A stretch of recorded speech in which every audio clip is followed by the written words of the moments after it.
आपको नहीं लगता जरूरत की बुनियाद पर आइंदा दावत इस्लामी सियासत में आने का ऐलान कर देगी? मैंने सियासत बहुत देखी है। जो जो वक्त गुजरता जा रहा है ना, मौजूदा सियासी अंदाज में खराबियां बढ़ती चली जा रही हैं। पहले ठोसाबाजी होती थी, लाठियां चलती थी, पत्थर मारते थे, इसके बाद गोलियां मारनी शुरू कर दी, इसके बाद बम फाड़ने शुरू किए। तो यूं सियासत जो थी ना, ये मतलब ये कि बहुत डेंजरस हो गई। और अब जो भी इसका रूप है, सियासी जिस तरह इलेक्शन होते हैं, सियासी कैंपेन में जो मसाइल होते हैं, वो हर ज़ी शऊर समझ सकता है। अब यह कि अगर कोई सियासत में ऐसी को पाकीज़गी की लहर आ गई ना, और वो खुलफा राशिदीन की तरह की कोई सियासत आ गई, तो इंशाअल्लाह सबसे पहला सियासतदान इलियास कादरी होगा, अगर जिंदा रहा तो। नफी नफ्से ही सियासत बुरी चीज नहीं है, लेकिन अब इसमें बहुत सारे गुनाह, आजकल बगैर गुनाहों के सियासत बड़ा मुश्किल काम हो गया, बहुत दुश्वार काम हो गया। तो इसलिए दावत इस्लामी इसमें नहीं पढ़ सकती।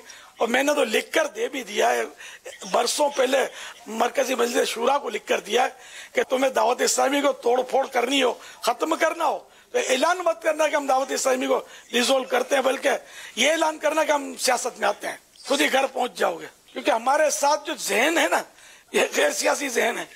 हमारी दावत इस्लामी वाले ये तकरीबन गैर सियासी हैं, तो ये सियासत को हजम ही नहीं कर सकेंगे, मौजूदा सियासत को। तो इसलिए एक पॉलिसी है कि दावत इस्लामी कभी भी सियासत में नहीं आएगी, ये पॉलिसी है। दावत इस्लामी कभी भी सियासत में नहीं आएगी, ये पॉलिसी, और इंशाअल्लाह ये पॉलिसी जारी और सारी रहेगी इंशाअल्लाह अज़्ज़ा वजल, अल्लाह की रहमत से। और हमने देखा अभी पिछले दिनों एक शख्सियत से हमारी मुलाकात हुई थी, उन्होंने एक बात कही थी, कहा कि आपके जो बड़े हैं ना हज़रत अमीर सुन्नत, ये जिस तरह दावत इस्लामी लेकर चले ना, और जो आपको उसूल और तरीक़ेकार दिया है, तो अपने बारे में कहते बोला मैंने बहुत देखा है, और कई तंजीमें, कई इदारे, कई लोगों को मैंने देखा है, मगर वो कभी कुछ कभी कुछ कभी कुछ होता रहा। और आप जो ये जो बढ़ रहे हैं ना अल्लाह की फ़ज़ल से, ये आपके हज़रत के दिए हुए तरीक़ेकार की एक उसका बहुत बड़ा ये हिस्सा है, उसकी एक वजह है। ज़्यादा आप कभी भी अपने हज़रत के बताए हुए तरीक़ेकार को छोड़ना मत।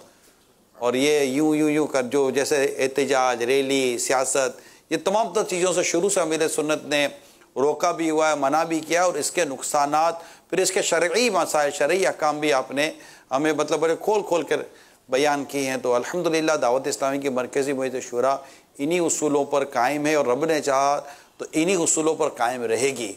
और ये तहरीक इस्लामी भाई भी अल्हम्दुलिल्लाह इन्हीं उसूलों के साथ अपनी मदनी तहरीक दावत इस्लामी का काम करते रहेंगे अल्हम्दुलिल्लाह अज़्ज़ा वजल।